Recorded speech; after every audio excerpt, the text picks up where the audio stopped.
Ucrania golpea en el frente y en la retaguardia.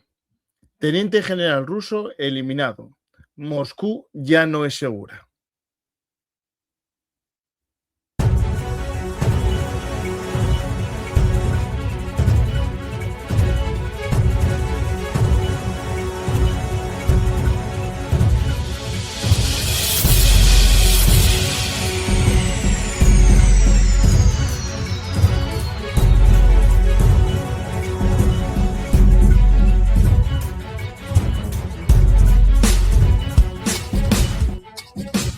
Hola a todos, bienvenidos a Bellum Artis, actualidad militar y geopolítica. Hoy hablamos de la guerra en Ucrania. Este post nos resume muy bien lo que ha sucedido hoy en tres imágenes. En la zona superior podemos ver la muerte de un teniente general ruso eliminado en pleno Moscú. Aviones rusos, Su-27 y Su-30 incendiados en Lipetsk. Y también dos petroleros rusos y dos muelles alcanzados en el puerto de Tamán. Todo esto en Rusia. Y mucho más en el frente de batalla de Ucrania. Hoy vamos a hablar de noticias muy importantes a la hora de la negociación. Acordaros aquel vídeo que ya vimos varias veces de Zelensky en Kupiansk. Vladimir, te deseo salud. Hoy estamos en el frente de Kupiansk. Nuestros soldados aquí logran resultados importantes para Ucrania. Muchos rusos hablaban sobre Kupiansk. Ya saludé a los muchachos. Gracias a cada unidad. A quienes luchan aquí y a quienes destruyen al ocupante. Hoy es crucial lograr resultados en el frente para que Ucrania tenga éxito diplomático. Así es como funciona. Nuestras fuertes posiciones dentro del país a las conversaciones sobre el fin de la guerra. Gracias a cada soldado. Estoy orgulloso de ustedes. Gracias a ustedes. Como muy bien dijo Zelensky en aquel momento, toda victoria refuerza la posición de Ucrania a la hora de negociar.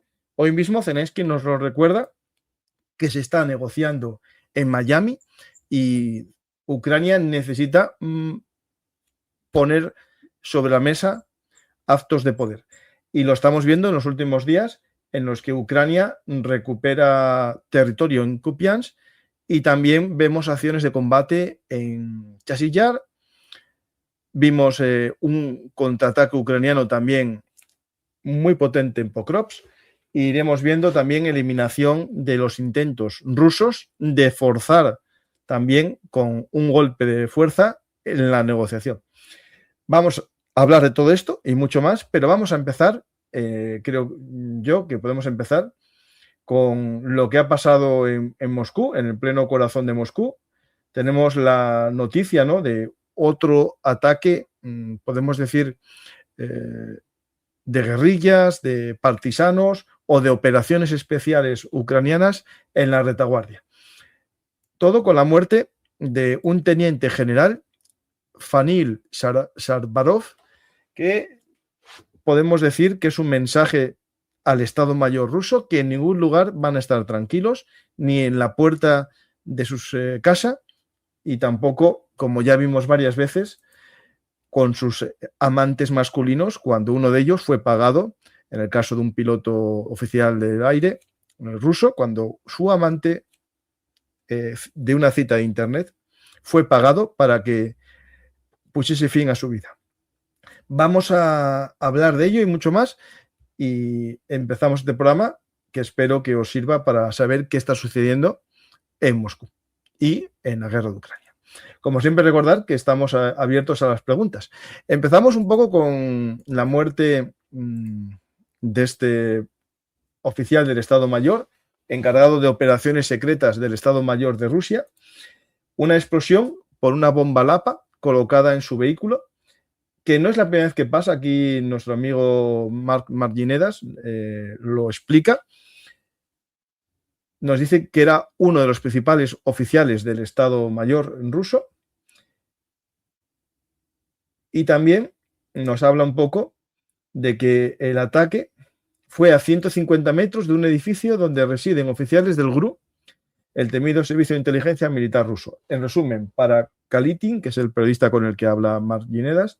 Se trata de una operación quirúrgica que se ha convertido ya en habitual en la crónica de la guerra de Ucrania. Es el tercer atentado, y aquí tenemos un mapa que os voy a mostrar, con los anteriores ataques ucranianos en el corazón de Moscú, acabando, o digamos, una muerte selectiva, ¿no?, de oficiales de alto rango rusos. Aquí los tenéis. Primero otro teniente general, Igor Kirillov, otro teniente general, Yaroslav Moskalk, y otro general, teniente general, Fanil Sarbarov. Vamos a resumir un poco estos ataques y ver qué tenían en común. En 12 meses, 3 atentados. Hace exactamente un año, el 17 de diciembre de 2024, la explosión de un patinete eléctrico acabó con la vida del teniente general Igor Kirillov y su asistente. Era el comandante de las tropas de defensa química, biológica y nuclear de las Fuerzas Armadas rusas. En abril, el general mayor Yaroslav Moskalik, vicejefe del Directorio Principal de Operaciones del Estado Mayor, también falleció al explotar un artefacto explosivo improvisado colocado en un coche en la localidad de Balasivka, en la región de Moscú. Es decir, ya vamos viendo que es algo habitual. La pregunta que nos tenemos que hacer es cómo se ha desarrollado este ataque, si son una célula de fuerzas especiales ucranianas que estén viviendo en Moscú, en los alrededores, que se haya contratado a algún profesional o amateur en Rusia, algo difícil en el caso del amateur, o tenemos alguna unidad de contrarios al régimen de Putin que estén aliados de alguna manera con Ucrania para realizar estas acciones en la retaguardia más profunda de Rusia. Bueno, tenemos esta noticia que me parece interesante o muy importante. Voy a ver si encuentro alguna imagen porque la tenía preparada, pero tengo tanto que ya no sé dónde. Aquí está.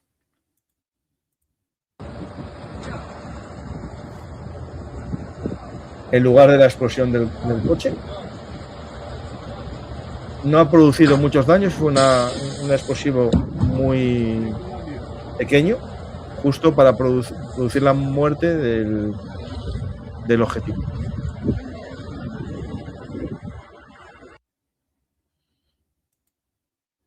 Podéis ver el coche.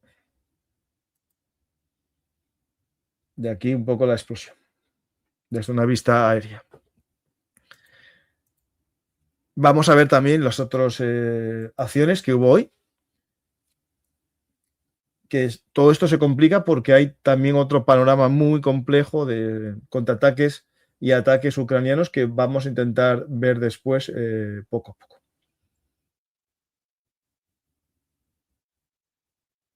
Había retuiteado, aquí está, la operación del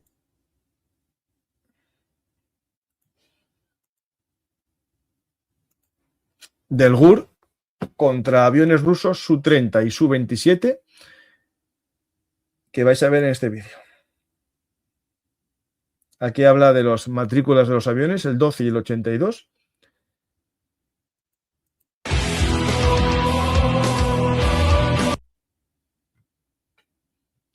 El aeródromo que os habíamos comentado. Y vamos a ver ahora cómo fue el ataque. No realizado con drones, sino parece que algún operador de fuerzas especiales o un ruso contrario al régimen entra dentro de los aviones y los incendia. Podéis ver aquí cómo se produce el incendio de uno de ellos, sin saber las consecuencias del ataque, pero bueno, con que haya hecho esto, durante al menos unos días no va a poder volar ese avión y lanzar las bombas FAB contra territorio ucraniano.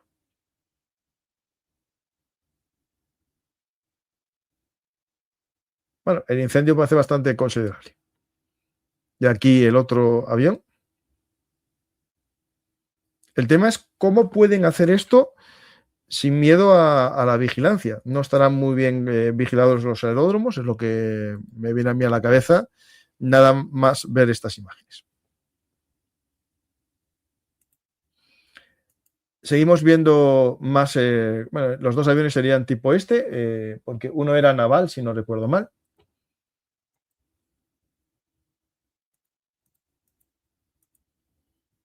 Este es el vídeo muestra dos Su-30SM-82 rojo con el número ERF-81740 y 12 rojo con el número ERF-95838. O sea, que hablan más bien de dos Su-30, ¿vale? Según esta fuente.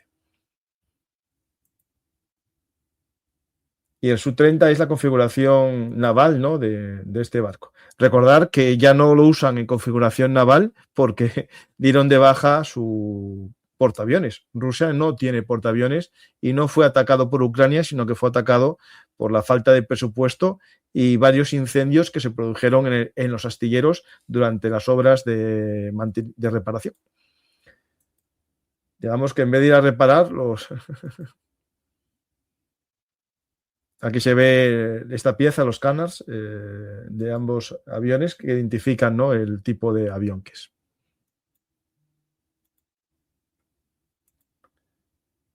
Los canars es esta pieza justo que tenéis aquí, este alerón justo en la entrada del motor. Por tanto, el incendio se está produciendo en el motor, en la entrada del jet.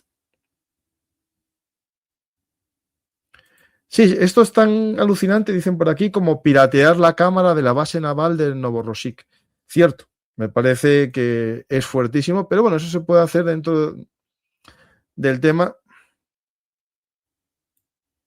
Sí, sí, es un vídeo ucraniano, sí, sí, sí, no tengo dudas. Es un vídeo de las fuerzas del GUR ucranianas. Lo que no sé si es por fuerzas especiales GUR o colaboracionistas que estén trabajando para los GUR. Se puede producir también que haya rusos de la Rusia libre que estén haciendo operaciones especiales dentro de Rusia. Aunque tampoco sería extraño que los ucranianos lo hagan porque hay ucranianos que hablan perfectamente ruso, o sea que no hay problema ninguno para infiltrarse, ¿no? Más cosas que tenemos que hablar de estas operaciones. Está el ataque al puerto, que lo vamos ahora a geolocalizar.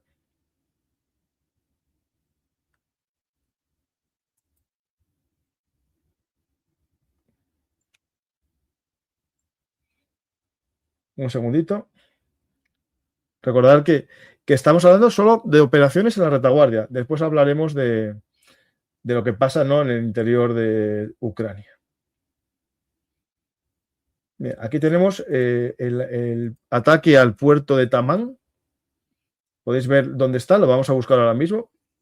Y aquí, durante la noche, el puerto ruso de Tamán, en el Mar Negro, fue alcanzado por un ataque con drones, lo que provocó incendios y daños en las infraestructuras portuarias. Según las autoridades rusas, los restos de un dron siempre es los restos de un dron. Es decir, su fuego antiaéreo es tan bueno que siempre derriban todos los aviones, pero se producen daños. Y los daños siempre son, ¿por qué? Por restos de un dron. Que la realidad no mate el relato. Además, 2 muelles y 2 buques resultaron dañados. ¿Con qué? Con los restos del mismo dron. Entiendo, ¿no? Me lo tienen que explicar los analistas prorrusos cómo un dron puede producir daños en un oleoducto y en 2 buques. Vaya pedazo de dron. O el dron tiene una metralla tan grande que se dispersa por todo el territorio produciendo daños. Se produjeron incendios en los muelles que abarcaron áreas de entre 1.000 y 1.500 metros cuadrados. El puerto de Tamán es un centro clave en el Mar Negro para la exportación de petróleo. Bueno, eso lo tenemos. Vamos a ir viendo más cosas. Aquí tenemos el puerto de Tamán y mientras tanto os lo voy a buscar en Google Earth para que nos posicionemos también. Lo podéis ver ahí. Vamos a ir a Tamán.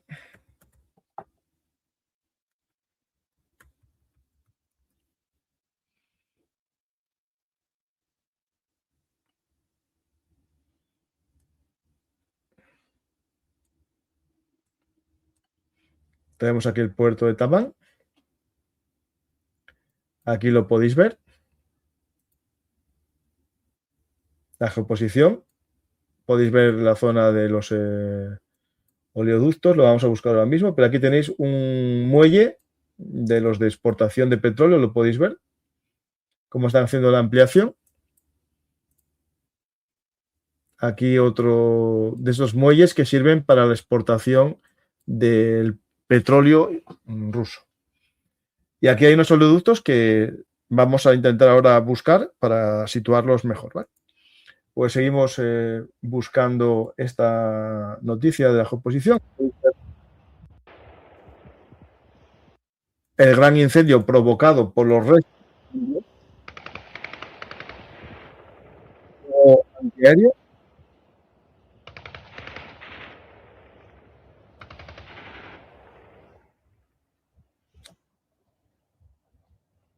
Podéis ver el fuego en el horizonte.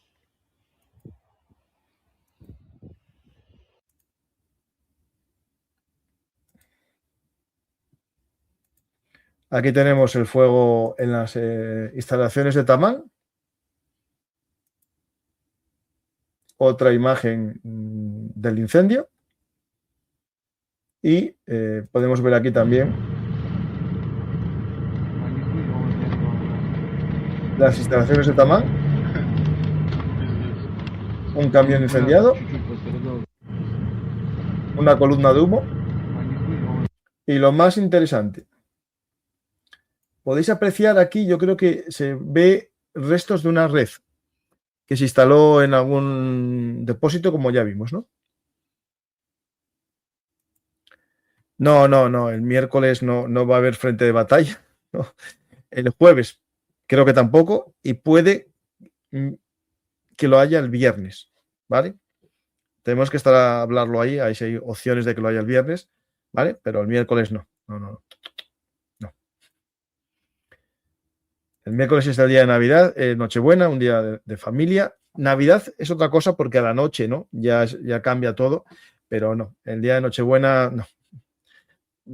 No soy tan loco por los programas, ¿no? Ese día saldrá, y nunca mejor dicho. Espera un segundito que tenía la geoposición justo de esta imagen.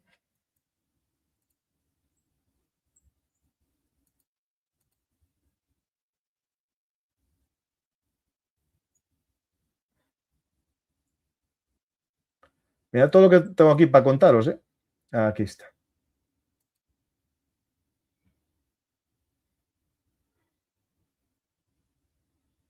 Aquí está el punto de vista que está de geoconfirmado.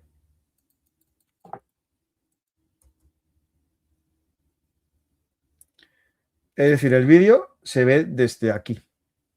Y vamos a volver a ver el vídeo si queréis para que apreciéis lo que estamos hablando. Esto que estáis viendo sería el lugar de visión. Vamos a ver si podemos verlo nosotros también.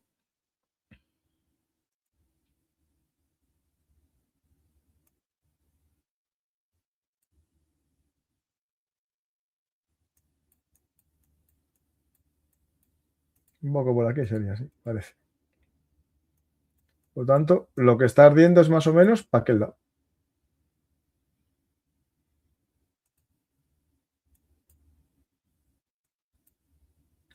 ¿Y para ese lado qué hay? Mira, aquí está. Uno de los tubos de los oleoductos.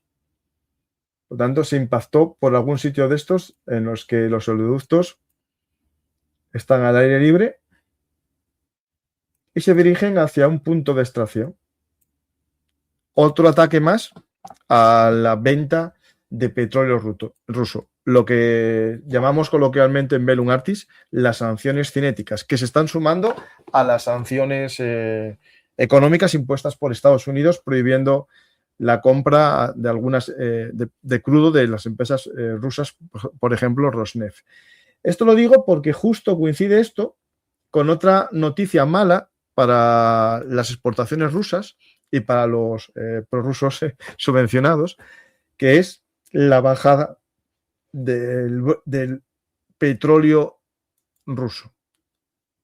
Ha caído el petróleo de los Urales por debajo de los $34 por barril frente a los 60 del Brent. Es decir, Rusia vende menos, sus barcos tienen problemas por el tema de los hundimientos de varios barcos de la flota fantasma y por tanto les costará más los seguros, ya partiendo de que los aseguren a alguien, porque están sancionados por Europa y por Estados Unidos. Aparte tenemos el problema de que hay países que ya no les compran y los que le compran se lo hacen más barato. Por tanto, tenemos una caída bastante grande. Aquí hace 3 horas, en la Casa Blanca, dice, Rusia produce, bueno, victoria de $34. Rusia produce un volumen récord de petróleo, 4,24 millones de ppt, mientras que el arancel del 50% de Trump aplasta a India, no a Moscú. Bueno, esto es una radiografía, ¿no? En broma, ¿no? Pues $34 no es un éxito. Lo siento. Y el que gana, eso es verdad, es China. Ahí estoy con vosotros, porque China sigue comprando de forma indirecta. Tiene barcos que en alta mar hacen el cambio del petróleo, pero eso implica que Rusia tenga que hacer transbordos, estar mucho tiempo en alta mar hasta que alguien le compra, siempre cuando está más bajo el precio. Y eso hace que la entrada y salida de dinero disminuya. Más cosas. Hablando de toda esta guerra, ¿no? De desgaste, esta guerra larga, empieza a tener problemas la propia Rusia con sus ultranacionalistas. Como ya hablamos muchas veces, los ultranacionalistas tienen un problema que es el hecho de que prometieron el gobierno del Kremlin a sus ultranacionalistas un sueño, ¿no? Un sueño imperialista que parece que no es capaz de dar después de casi 4 años de guerra. Y empezamos a ver desgastes tan grandes que os voy a mostrar 2 imágenes muy duras del desgaste total de la caballería. Aquellos que se reían de mí y de José María, vamos a ver cómo justifican una de las imágenes. Y segundo, os voy a mostrar un vídeo de uno de los filonazis más importantes de Rusia. No es un ucraniano, es un ruso, que fue eliminado, esta vez no por los ucranianos que le tenían muchas ganas, sino se cree que por el propio Kremlin, eliminado y silenciado, también podemos decir, Stanislav Orlov. Este hombre, que es el creador de la unidad La Española, una unidad nacional socialista, podemos decir, rusa, creada por un ultra del fútbol, un nazi ruso, ultra de fútbol, admirador de equipos españoles, era del Español, por eso se llama La Española. Y lo interesante de su muerte, del creador de la 88 Brigada, de la 88 Brigada, no es sin querer, es su nombre, ese nombre que coincide con las dos H's, ¿no? Un número muy nazi, muy ruso en este caso, y muy pro-Kremlin, hasta que aparecen noticias como la que os voy a mostrar en pantalla, que es el comienzo de su caída, ¿no? Stanislav Orlov, jefe de la notoria brigada neonazi española, habría sido asesinado en medio de una investigación por robo de $18 millones. Es decir, muy nacionalistas hasta que el dinero aparece por medio. Hablamos siempre de los ucranianos, pero los rusos son seres de luz, los ucronazis son los nazis y los rusos son todos comunistas y liberales económicos, ¿no? Por eso emisoras de negocios les apoyan y por eso todos los comunistas prorrusos aplauden con las orejas las acciones militares rusas, ¿no? Pues la realidad es que Rusia, como todo movimiento nacionalista, tiene extremistas, en este caso Stanislav Orlov es uno de ellos, ¿no? Esto os lo muestro porque con la muerte de Stanislav Orlov empiezan a aparecer rumores, ¿no? Estos rumores, uno de ellos tiene que ver con su muerte.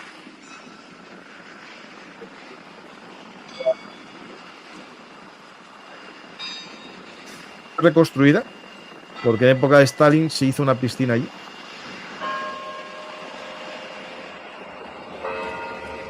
La policía, para evitar que los ultras que apoyan a la española, como pasó con Girkin, ¿no?, que serán condenados o acusados por radicalismo, hagan algo. Pero bueno, sí que hicieron algo. Hubo un exaltado, bastante exaltado este hombre, que tiene un vídeo por ahí que os voy a mostrar de su enfado, ¿no?, por la muerte de Stanislav Orlov, de forma sospechosa en territorio ocupado de Ucrania. Al parecer se cree que pudo ser asesinado por fuerzas del FSB o de alguna unidad policial rusa que fueron a por él, fueron a acabar con él. Este es un vídeo de seguridad en el que aparecen los vehículos que acabaron con la vida del radical nazi. Es decir, están acabando con sus propios disidentes internos. A unos los meten en la cárcel como Sagirkin y a otros los asesinan, como es el caso de este nazi de la española.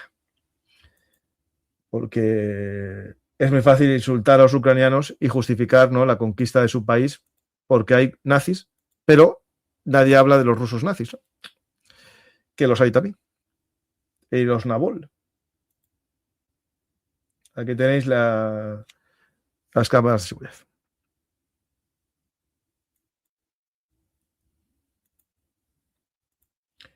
Y tenía una imagen del entierro en el que se veía a un... Mira, aquí está esa foto famosa, ¿no?, de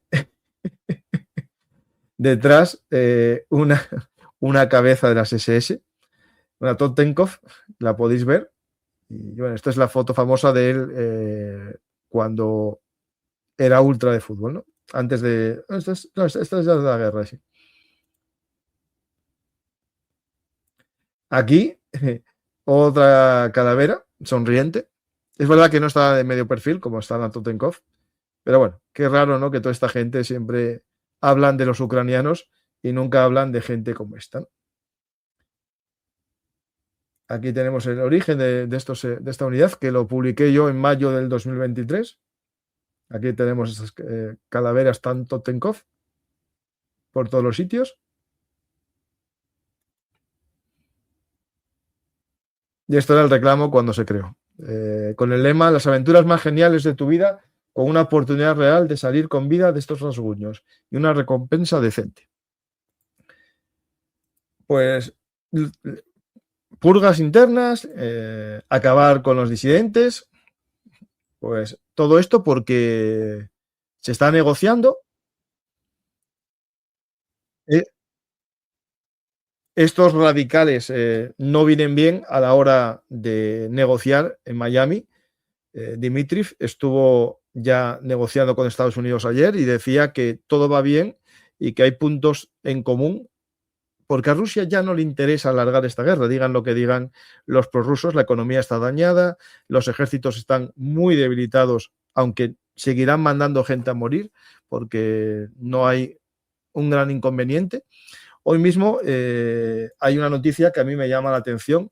Un héroe de las milicias del Donbass, que lo enviaron a morir cuando tenía varios expedientes médicos, pidiendo que se le dejase de lado, que no fuese al frente. Lo que hizo su comandante fue ir dejando de lado los informes, y este hombre, que padecía crisis epilépticas y tenía más enfermedades, fue enviado a Pokrovsk, donde murió. Pero está ya, digamos, los nacionalistas de la zona de Donetsk diciendo que lo quisieron matar porque no le dieron descanso a este hombre. Un hombre que lleva luchando desde el 2015 por Rusia, por el Donetsk, pero que ahora que su estado de salud está muy mal, le obligaron a ir a morir, estando enfermo. Algo que ya hablamos muchas veces aquí en el canal. Aquí tenéis un poco la idea de lo que está pasando, que estaba enlistado o reclutado en el 1487 regimiento, y el comandante del regimiento es bien conocido, sabía bien de su enfermedad por al menos medio año, y que había aplazado por medio año el envío al examen médico. Es decir, algo que ya hablamos aquí muchas veces, no se da la baja médica a los soldados y se les obliga a ir con muletas al campo de batalla. Hay dos imágenes de hoy que yo creo que son definitivas de la situación de la capacidad militar rusa, que sigue mandando vehículos blindados, no tengo dudas, pero no para todos los soldados. Habíamos hablado ya de que se había normalizado el hecho de atacar andando como una posibilidad más fácil que avanzar en blindados, lo veremos también. Pero estas tres imágenes que voy a poner yo creo que son definitorias. Aquí avanzando en bicicletas de paseo de los años 70, yo creo. No son BMX, no son bicis eléctricas, son bicicletas de paseo avanzando hacia el frente de batalla, esos 15 kilómetros, 20 kilómetros de zona de muerte. Estos rusos avanzando en el invierno azul, ¿no?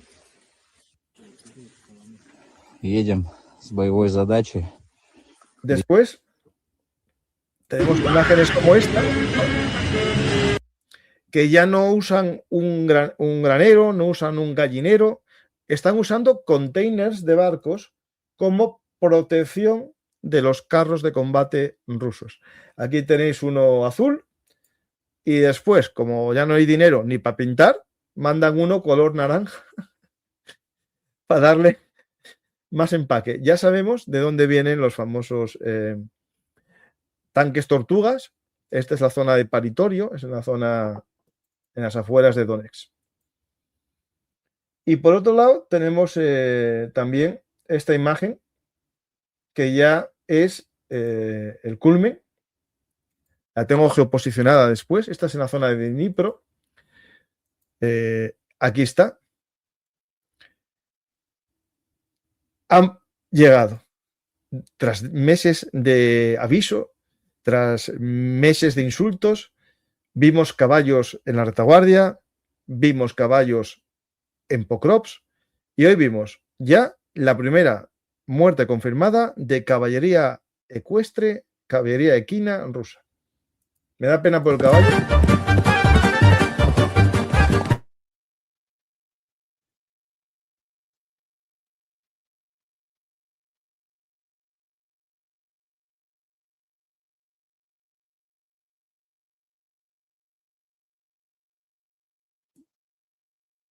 Como pudisteis ver, ya está confirmado. Me da pena del caballo y del soldado también, por supuesto, sin duda ninguna. Lo que no entiendo es que se siga diciendo que el ejército ruso está en plenas condiciones, ¿no? Y lo que están haciendo es avanzar por la mitad de la nada en caballo. Y en caballo bastante sencillito, ¿no? Después vamos a ver más cositas, ¿vale? Si tenéis preguntas, recordad que lo podéis dejar entre interrogantes, en la pregunta que hay o en el chat entre interrogantes, ¿vale?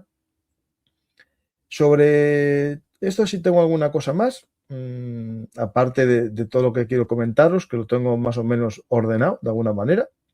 Bueno, vamos a ver que si cayese el frente ucraniano, Ucrania está construyendo 6 líneas como esta, que se dice pronto. Podéis ver una zona minada, una zona de alambre de concertina, una elevación, una zona con concertina y dientes de dragón, otra zanja anticarros con concertina en su interior, otro muro de arena, otra línea de dientes de dragón con concertina, otro muro de arena, otra zanja anticarros y después entiendo que una zona de campos minados. Imaginar cuando los rusos se enfrenten con esta inmensa línea defensiva que está formada por 6 líneas como esta. La primera a 25 kilómetros de Pokrovsk en el interior de Ucrania. Si tardaron un año en avanzar 40 kilómetros, un año no, espera, no. casi 2 años en avanzar 40 kilómetros. ¿Cómo van a superar estas líneas? Estas líneas no están pensadas ni para que haya infantería cerca. Todo esto estaría controlado por drones que destruirían a los soldados que quedasen atrancados en estas líneas de concertina o a los blindados que intentasen abrir paso por zonas como esta, que sí, aquí hay una zona que tenemos abierta. A ver si podemos verla. Esto, entiendo que esta zona se cerraría. Fijaros que aquí tenéis dientes de dragón acumulados que irían a ponerse ahí y volarían de alguna manera esta zona antes de que llegasen los rusos. Y bueno, ahí está todo lo que tenéis por ahí. Que sigue, ¿eh? Esto no para. Y esto todo lo tenemos en varias zonas, que voy a ver si las tenía para mostraroslas, pero creo que las tiene Clement Molins en su Twitter. Un segundo. Mientras tanto, acordaros de dar a me gusta, dejar un comentario y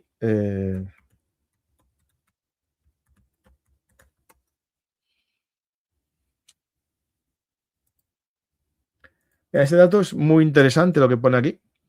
Las fuerzas ucranianas exhibieron extensas líneas defensivas con zanjas antitanque coronadas con alambre de púas, terraplenes de tierra y pirámides de hormigón con forma de dientes de dragón, también revestidas con alambre. Los informes indican casi 3.000 kilómetros de estas barreras, además de posiciones militares fortificadas y otras estructuras. Estos obstáculos resultan eficaces contra los asaltos de infantería, cuando se despliegan en 2 o 3 líneas paralelas, separadas por varios kilómetros, lo que permite reparaciones rápidas bajo bombardeos selectivos para mantener la impracticabilidad. Ahí lo tenéis. Y mi misión era encontrar el hilo donde está esto explicado. Creo que es de Clement.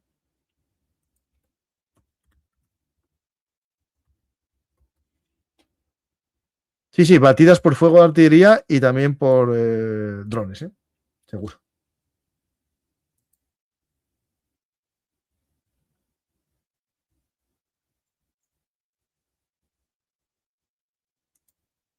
Aquí, por ejemplo, tiene Clement Molin de cuándo es este hilo. Es antiguo, de mayo, pero ya él tiene marcadas algunas en la zona de Pokros, para que lo podáis ver, ¿vale? Pero esto ahora se intensificó por todo el territorio. Pues vamos a empezar a ver un poco el frente de batalla, ¿vale? Y bueno, aquí tenemos más o menos todo. Hay de todo en todos los lugares. Y por lo tanto, lo voy a intentar resumir lo máximo posible, ¿vale?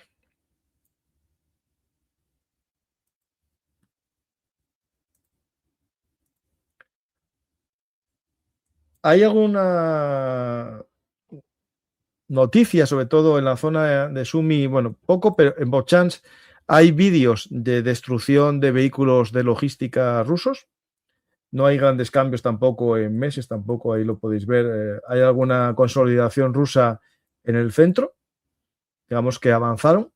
En lo que sería la ciudad de Bochans, estos últimos días no, pero en el último mes sí avanzó Rusia en esta zona de Bochans. Lo podéis ver aquí en el mapa, cómo avanzó un poco.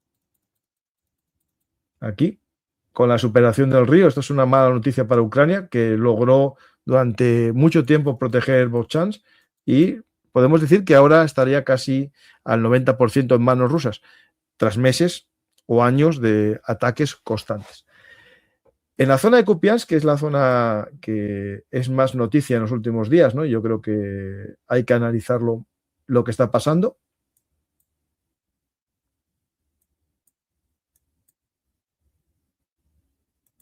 Aquí tenemos el 7 de diciembre y vamos avanzando. Y como ahora, a día 21 de diciembre, el Deep State mantiene cierto control ruso en la zona sur y en el entorno del hospital, pero ya hay varias páginas que advierten que Rusia perdería todo su control en la zona centro de Kupiansk. Os lo voy a mostrar en este mapa.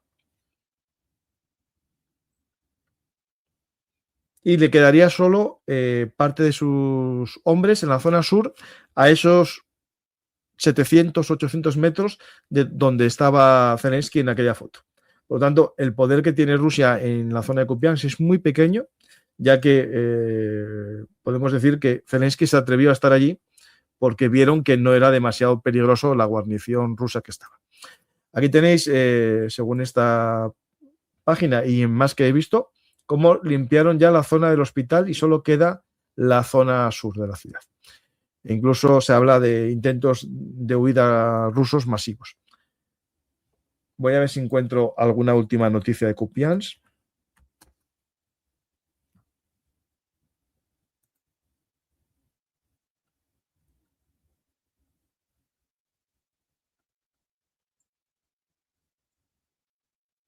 Hay estos vídeos.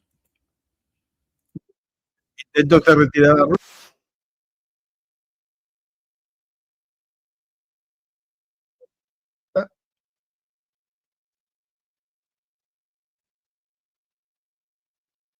Leo lo que dice, a ver si lo entiendo todo. De la dirección de Kupiansk, tome al comandante, dejando la posición por ahora. Gracias a Dios, no hay nadie seriamente herido y el resto sobrevive. Ese es el tipo de mierda. Se están retirando de la zona. Sobre Kupiansk, a ver si tengo alguna cosa más.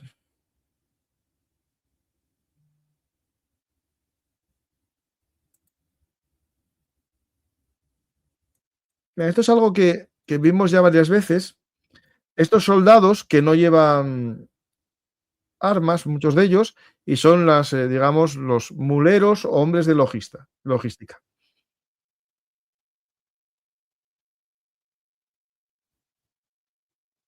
Hay muchas imágenes de estos portadores, ¿no? Porteadores.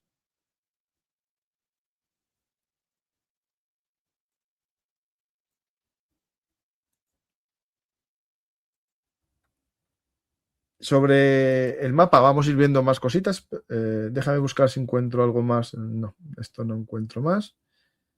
Seguimos.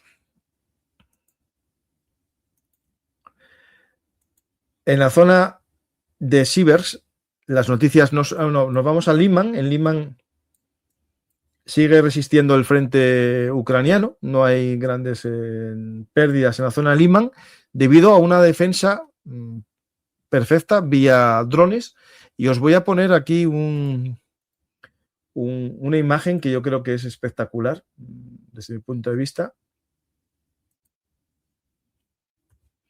del paisaje lleno de fibra óptica.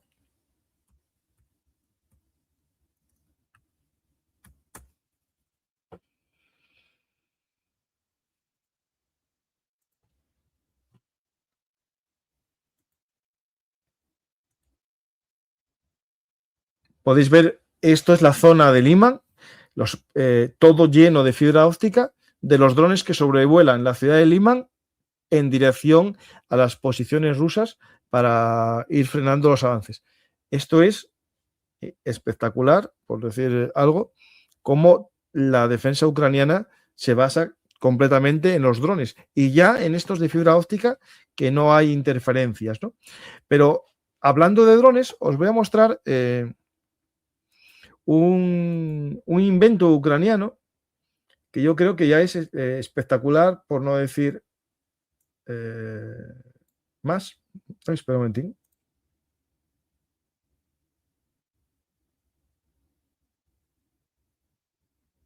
Uy, esperad que esto no lo había visto y me parece muy importante. Esto es un supuesto ataque a un petrolero de la flota fantasma rusa en el Mediterráneo por un dron ucraniano. El ataque no produce un daño, está claro, para un riesgo naval. Lo que está estropeando es un poco las tuberías del barco, pero no va a hacer un derrame. Y esto está inspirado en la idea de que ningún barco de la bandera fantasma, ¿no? De la flota fantasma rusa, sea asegurado por ninguna compañía y ni que entre en ningún puerto, ¿no? Alguien lo critica, esto es cierto que es criticable, pero también es normal en la guerra, ¿no? Esta guerra al comercio tan propia de la historia naval, ¿no? Podéis ver en este vídeo cómo otro dron observador está grabando el ataque y se ve, en este caso, aquí, lo podéis ver arriba, el dron lanza granadas, este de aquí. Lanza una granada y se va. Lo podéis ver cómo se va, nada más lanzar la granada. Lo tenéis aquí otra vez y se va. Y en este vídeo se puede ver cómo cae en la granada, ¿no?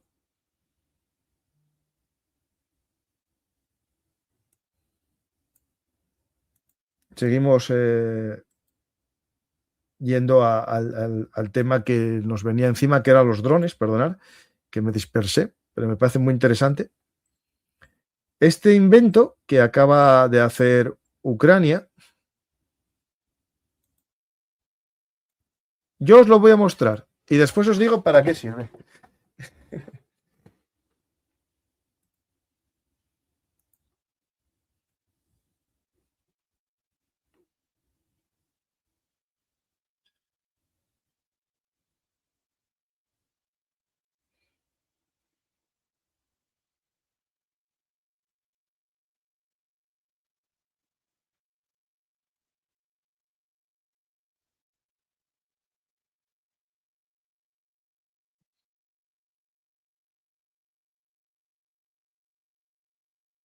Lo habéis visto, ¿no? Lo que hace el dron, ¿no? Ese dron es un dron de emboscada. ¿Os acordáis que vimos muchas veces drones, tanto rusos como ucranianos, en una carretera esperando a una víctima o en un arcén esperando a que viniese un convoy enemigo? Pues este dron lo que va a hacer es esperar en un árbol a que pase un convoy enemigo. Es decir, van a hacer aves de presa. Nunca mejor dicho.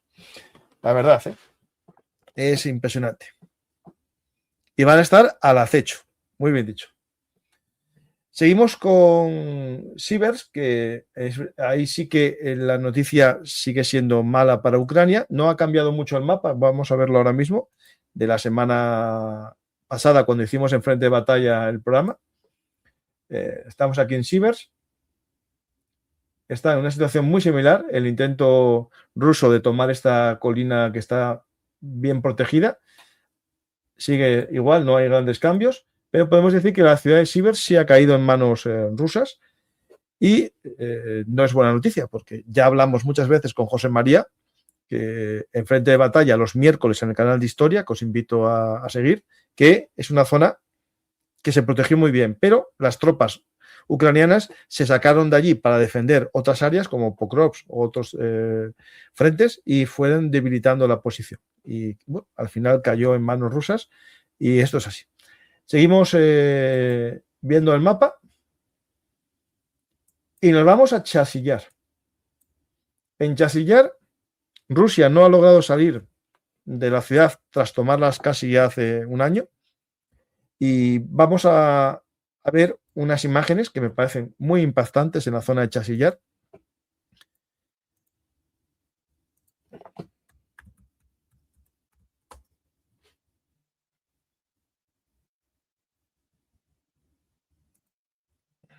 Un segundito, aquí lo tenemos. Un tanque T-72 ucraniano entra en los afueras de Chasillar para limpiarla de los rusos y destruir los edificios rusos de primera línea de frente. Es espectacular cómo Ucrania mete estos carros en una zona sin miedo a los drones rusos, ¿no? Esto es lo que es interesante. ¿Por qué lo hacen? ¿Tienen buena guerra electrónica? ¿Es la niebla? ¿O no hay tantos rusos como nos quieren vender, ¿no?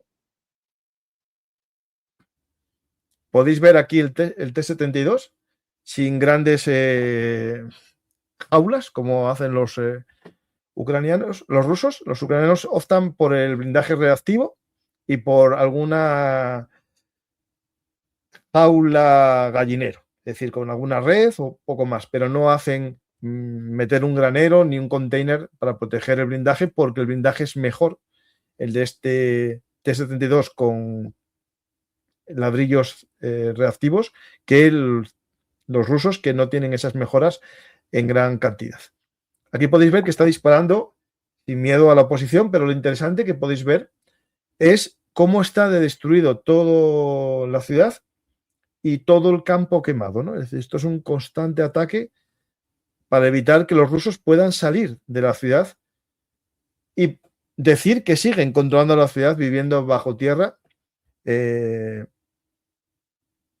sin posibilidad de salir de la ciudad.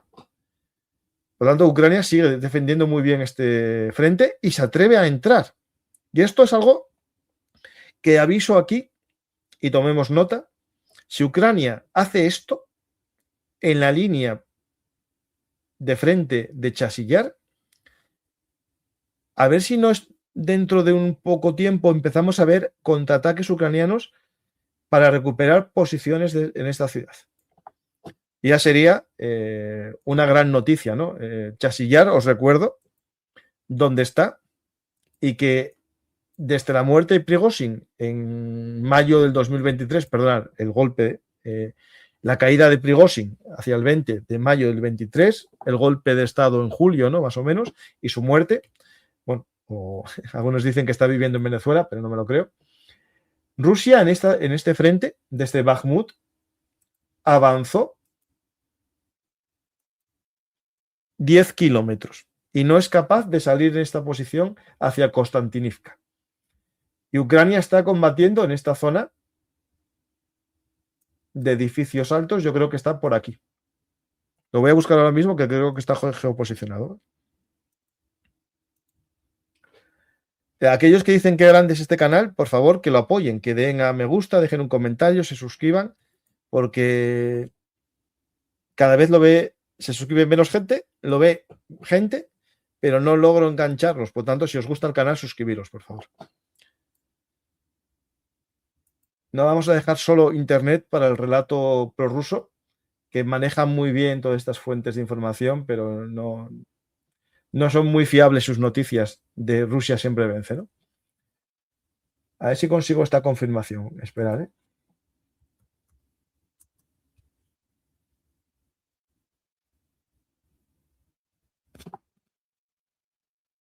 Bueno, si está algún amigo que lo tenga geolocalizado, que me lo pase, ¿vale? T-72.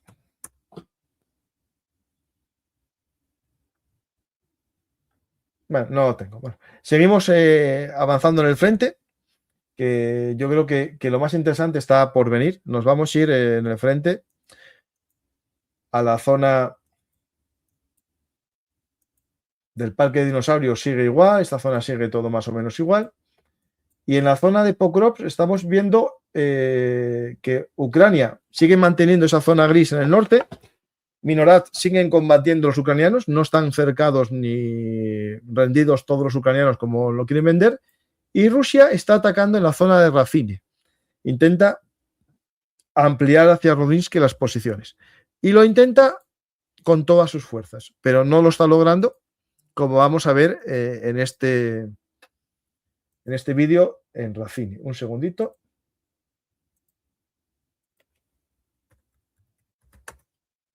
Hay un avance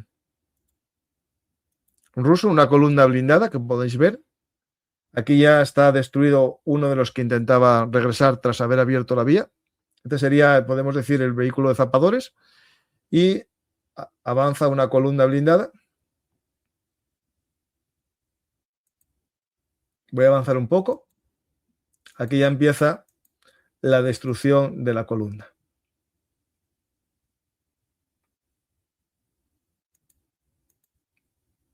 Podéis ver ya en estas llanuras todo lo que se ve es destruido. Al final, aquí es un camión. Ya ese no es un vehículo blindado, parece un camión por la forma que tenía las ruedas.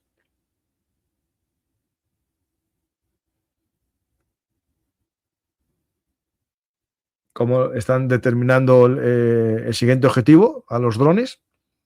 Podéis ver aquí que es justo el mismo lugar, pues acaso alguien dice que son lugares distintos. Podéis ver el vehículo que vimos al comienzo en llamas, el que abrió el camino.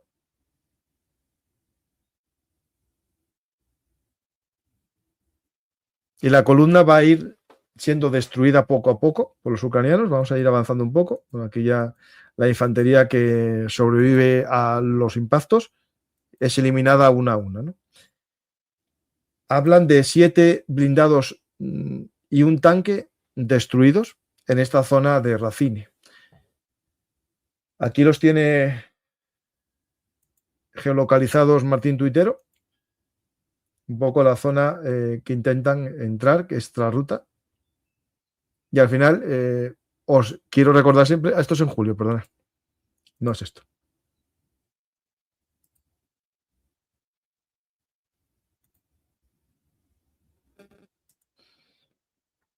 Más cosas sobre esta zona. Tenemos otro intento con 4 tanques, 12 vehículos de infantería y 5 ATVs de transporte. O sea, 5 de combate y 5 de transporte. Y podéis ver la destrucción.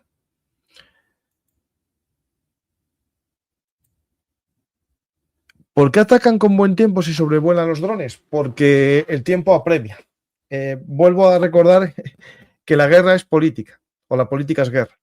Y hay negociaciones, y quieren demostrar victorias.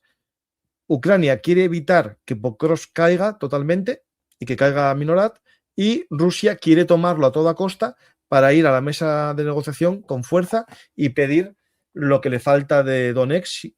Y claro, cuanto menos le falte, más fácil convencer a Trump de que lo puede lograr, ¿no? Y Ucrania tiene que hacer lo contrario, mejorar sus bazas a la hora de negociar, ¿no? Seguimos viendo más imágenes sobre Pokrovsk. Un segundito, que hay más, porque hay una muy interesante, aparte de intentos rusos, ¿no?, de avanzar. Aquí hay este contraataque ucraniano en la zona, digamos, de la autopista, ¿no?, que comunica el occidente, es decir, la que entra por el oeste hacia Pokrovsk, cerca de una gasolinera. Hubo un avance potente ucraniano, con una columna, incluso con un Abrams, que se adentra aquí y deja soldados de infantería para retomar esta posición. Creo que es este vídeo, si no lo recuerdo mal. Un segundito, os lo pongo. Sí, aquí está, digamos, la columna ucraniana avanzando, dejando infantería a la gasolinera.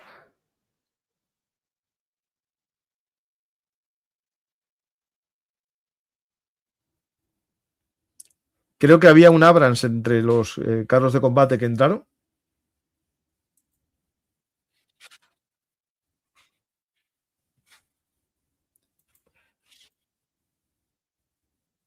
Aquí está la infantería que dejaron los vehículos de transporte. La podéis ver correr, por aquí uno, por aquí otro, por aquí otro, para reforzar la posición y hacer una limpieza de tropas rusas en la zona gris.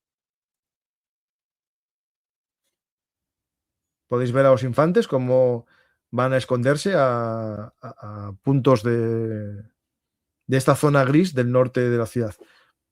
Recordamos, los rusos no son todavía los dueños de todo Pokrovsk, sino de la zona sur del ferrocarril, y podemos decir con ciertas limitaciones de control, porque cada poco vemos entrar durante ya 3 semanas o 4 a soldados ucranianos a posicionar y hacer limpiezas y marchar, ¿no? Aquí creo que hay un Abrams, a ver si yo no lo encuentro ahora. Un segundito.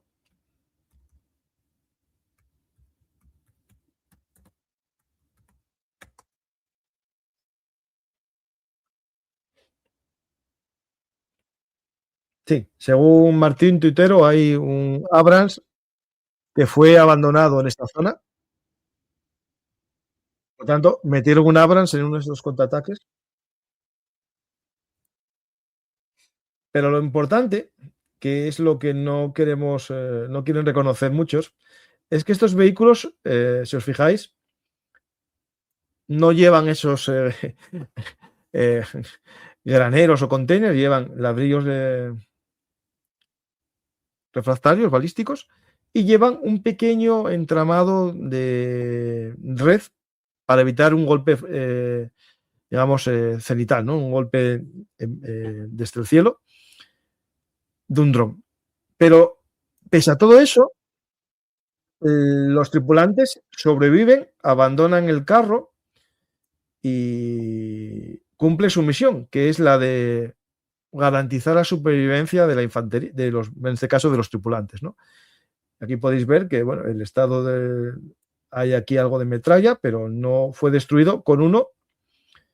No va el segundo y parece que intentan destruirlo, pero no hay, pese a que le meten dos drones en su interior, el vehículo no estalla la munición que hay dentro. Algo que no podemos decir de todos los carros de combate que hemos visto en esta guerra, ¿no? ¿Y qué más os quería mostrar aquí de Pokrops? Bueno, de Pokrops tengo algo más. Esperad, no tengo nada más. En la zona de Petropavlivka, en Kupiansk, que se me olvidó, no lo mostré. Yo creo que Kupiansk no lo mostré. Un segundito, que en Kupiansk no lo mostré esto.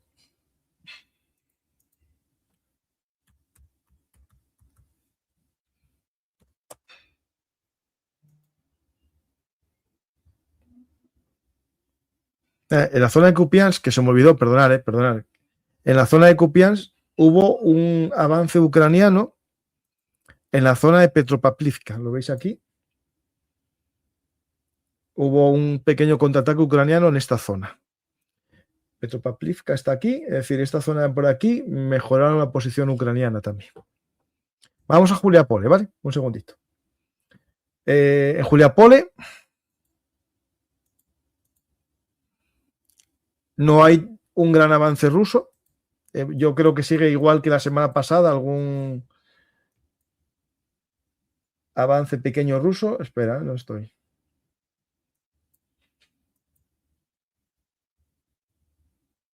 Aquí podéis ver la zona gris. Pero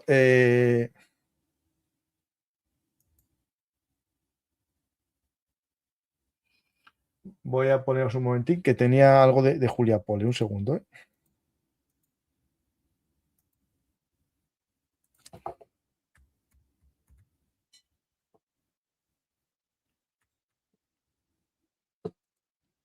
Un segundito porque no hay grandes cambios en el mapa, ¿eh?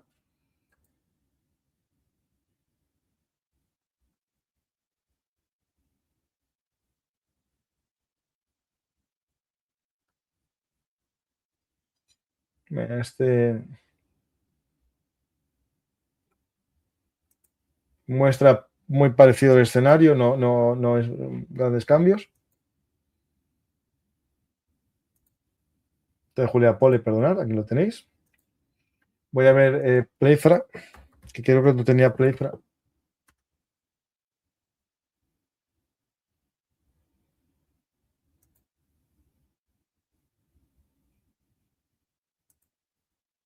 Un poco de zona gris más amplia, pero parecido, ¿no? Está muy parecido a la semana pasada, ¿vale? No cayó, porque está haciendo una buena defensa ahora Ucrania tras los fracasos o los fallos que tuvieron previamente con la Guardia Nacional. Ahora parece que esta zona está bien defendida, como ya hablamos la semana pasada.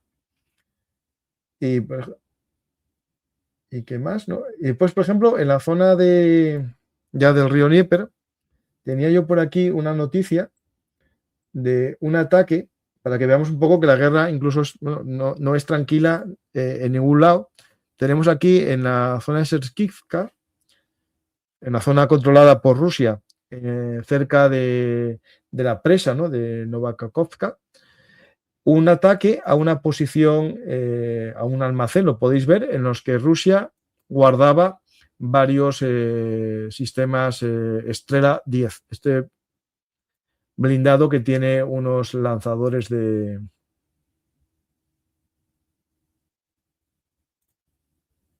No puedo ponerlo, pero bueno, está ahí. Espera a ver si puedo.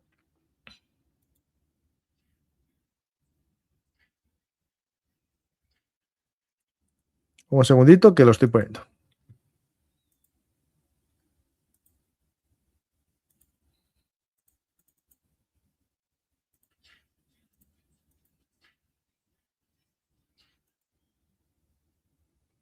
Ahí podéis ver cómo entran dentro de la nave a por los Estrela, vehículos antiaéreos que no son capaces de hacer su misión ni de protegerse a sí mismos, ¿no? ¿Será que ya no les funciona la munición? Puede ser. Y por eso están guardados en esa nave. O que sus armas ya no son válidas contra los drones y por tanto, como no hay aviación, pues mejor guardarlos por si acaso, ¿no? Vemos ataque con drones kamikaze y en este caso también con drones lanzagranadas, ¿no? Y vemos más ataques en esta zona de Novakakovka. Bueno, espero que os haya servido el programa y todo esto, como ya os llevo explicando desde el comienzo, tienen que ver con las negociaciones que hay ahora mismo en Estados Unidos entre, por un lado, Estados Unidos y Rusia y otro lado, Estados Unidos y Ucrania. Y Zelensky está hablando de ello y importante que se le está garantizando de una forma seria la seguridad en el caso de que Ucrania acepte la paz. Ya no va a ser aquellos 28 puntos de Wizkov, sino los puntos modificados por Rubio, Marco Rubio, que sí que está, digamos, más por la labor de que se presione a Rusia y no a Ucrania. Esperemos que las negociaciones vayan bien y un par de preguntas y os dejo, que tengo programa después en el canal de Historia. ¿Cómo es que un cargo tan importante estaba tan expuesto? Bueno, el cargo importante no estaba expuesto, estaba en su casa en Moscú. Entonces tú, espera, ¿qué dice aquí? Paco, ¿por qué lo dijiste con Borja? No. Yo invertí 1.000 euros. Yo no tengo una inversión superior a 1.000 euros en ninguna empresa. que va, no. Mi inversión, y os la digo, fue, por ejemplo, comprar 1.000 euros en Rheinmetall. Eso. Si tuviese más, quién sabe. Pero no. Puedes doblar 1.000 euros y ganaste 2.000. Punto. Si hubiese tenido 1.000.000 de euros, sí, hubiese doblado 2. No, pero no. No vivo de esto. Yo vivo de dar clases, pero ahora no doy clases. Lo sabéis que estoy en un trabajo distinto de oficina y esto. La población, y bueno, y también el trabajo de mi mujer, que somos dos en casa. ¿La población rusa es tan ignorante que se deja engañar por dinero cuando les va la vida en ello? Bueno, yo te puedo enseñar fotos muy duras en las que una mujer posa feliz con el coche que compró por la muerte de su novio, no, de su marido con el que se casó justo antes de la guerra. O aquella madre que posa con el abrigo de piel que le dieron por su hijo, ¿no? ¿Y estos incompetentes amenazan a los ejércitos europeos? No es realista. Bueno, ellos amenazan con su guerra híbrida y los países europeos tenemos un problema. Nos puede ganar cualquiera si no hay ánimo de lucha. Por tanto, Rusia es una amenaza si Europa no tiene ánimo de guerra. Es decir, necesitamos un ardor guerrero y armas. Y Europa no tiene ni ardor guerrero ni armas. Y por tanto, hay que empezar a espabilar, ¿no? Rusia solo es una amenaza si nosotros creemos que no podemos ganar. Y para eso están los encargados del relato. Esa gente que habla en nombre de Rusia para romper el ánimo guerrero y, como diría Clausewitz, romper la trilogía de la guerra, ¿no? Esa pirámide de la guerra. El gobierno, el ejército y el pueblo. Los tres juntos hacen que la nación venza. Si se rompe uno de ellos, se cae el ánimo de combate. Hola, Francisco. ¿Cuándo podría ser el daño a la economía rusa que obliga a Putin a aceptar un alto el fuego favorable a Ucrania? Bueno, todavía falta para eso. Todavía falta. Eso yo por ahora no lo veo. Pero no porque no tengan el daño, sino porque no lo van a reconocer, ¿vale? El de las costas de Creta es el que os acabo de contar. No, yo creo que es un daño no para que se hunda, porque no, sino para que no pueda seguir trabajando con el mercado de petróleo ruso. Iría vacío seguro, y lo que no va a poder ahora es, durante un tiempo, seguir comerciando. Es una acción inteligente. ¿Cómo está Kupiansk y Pokrovsk? Lo conté ya. ¿Qué tiene que suceder para que se genere una rebelión general en el ejército ruso? Bueno, yo eso lo veo difícil porque hay muchos implicados en la corrupción, en el dinero que se juega en esta guerra. Todo el mundo está ganando dinero de los altos mandos. Lo vemos como en el caso del de la Española. Le acusan de haber robado 18 millones de euros en las ayudas que recibió esa unidad, en los crowdfunding. Hola, me gustaría saber, dado que se ven muchos vídeos de rusos ucranianos quitándose la vida, ¿en las antiguas grandes guerras esto sucedía de igual manera? A ver, no creo que de igual manera, no había tanto porque había, digamos, una mayor atención médica. Estos soldados quedan abandonados en el frente y están durante días tirados en un pozo o tirados debajo de un árbol a la sombra a ver si alguien les va a buscar, y al final la desesperación acaba por matarse. Hay que recordar que nunca vimos una guerra en la que se busca un soldado en la retaguardia y se vaya por él. La gente moría en primera línea o moría de un ataque de bombarderos, pero siempre tenía la posibilidad de esconderse, normalmente en un búnker. Ahora vemos que buscan con 5 drones a un solo soldado, ¿no? Y eso yo creo que nunca se vio en la guerra, y menos que se grabase. Don Francisco, hable de Lviv, de los más de 67.000 que huyeron de esa región. Bueno, en Lviv habrá desertores como en todos lados, pero es algo que también está pasando en Rusia. En Rusia marcharon 1 millón en un país que no está en guerra, ¿no? Que está en misión especial, marcharon 1 millón en el 2022. ¿Viste cómo está destruida la infraestructura electrónica y portuaria de Odessa? Sí, lo vi, sí. Y de hecho lo mostré la semana pasada con el ataque a los barcos turcos que estaban anclados de grano, sí. Pero bueno, es que el hecho de que Rusia destruya Ucrania es algo que pasó el primer día de la guerra y está pasando. Lo que no podemos negar es que Rusia es incapaz de parar los ataques ucranianos de un país que no tiene casi aviación. ¿Tiene algún vídeo con nuestro análisis de la eficacia o no de las armas españolas en Ucrania? No, un vídeo completo no. ¿Qué experiencia ya se tiene con los misiles F-5? Que yo sepa, yo no tengo un control de esa eficacia. Bueno, os dejo, que tengo que descansar un poco, antes de ir al canal de historia, a hablar del nacimiento de la Legión Española y su influencia, o cómo fue influenciada por la Legión extranjera francesa. Os invito a ver el programa en el canal Bellum Artis Historia Militar, y también a recordaros que ahora que viene la Navidad y podéis pedir a Papá Noel y a los Reyes Magos un regalo, pidáis Un mundo convulso, claves geopolíticas para entender el siglo XXI, de un servidor, y si lo queréis firmado y dedicado, en mi página web, Francisco García Campa, me lo podéis pedir, lo estoy mandando a muchos lugares, por tanto, si lo queréis, en mi página web disponible, y en cualquier librería también, y en Amazon, en la descripción del programa hay un enlace. Gracias a todos, nos vemos otro día más aquí en Bellum Artis, Actualidad Militar y Geopolítica, y os recuerdo que si os gusta la historia, podéis pedir a los Reyes Magos también la Frontera Norte y Cayo Mario, el tercer fundador de Roma, en mi página web también os llegará a casa. Gracias a todos, especialmente a los moderadores por vuestro apoyo y a los mecenas por vuestro apoyo incondicional, también a los que lo apoyan en iVoox, en Spotify y en otras plataformas. Gracias, y si queréis apoyar el canal, recordad dar a me gusta, dejar un comentario, suscribiros y invitar un café también en los sistemas de PayPal o Bizum que aparecen en pantalla. Gracias a todos y hasta la próxima.